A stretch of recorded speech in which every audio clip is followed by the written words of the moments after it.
Multan police हरकत में आ गई। कंदील बलोच के कत्ल में मुलव्विस उसके भाई वसीम और उसके कजन जुल्फिकार को डेरा गाजी खान से गिरफ्तार कर लिया।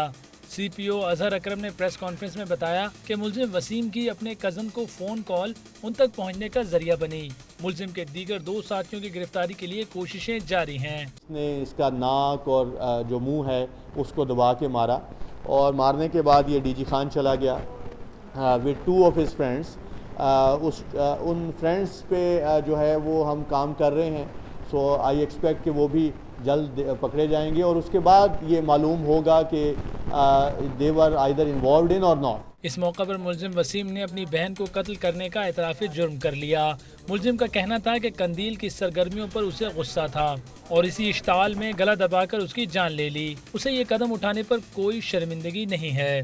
वजह ये थी क्योंकि वीडियो फेसबुक पे आ रही थी, ये बलोच को हम नहीं बर्दाश्त कर सकते। टैबलेट दे के की थी, टैबलेट दिया कर गला घोट दिया। नहीं, मैं खुद ही हूँ, कोई इसमें हाँ अकेला हूँ मैं। कंदील बलोच की तदफीन आज डेरा गाजी खान में की जाएगी।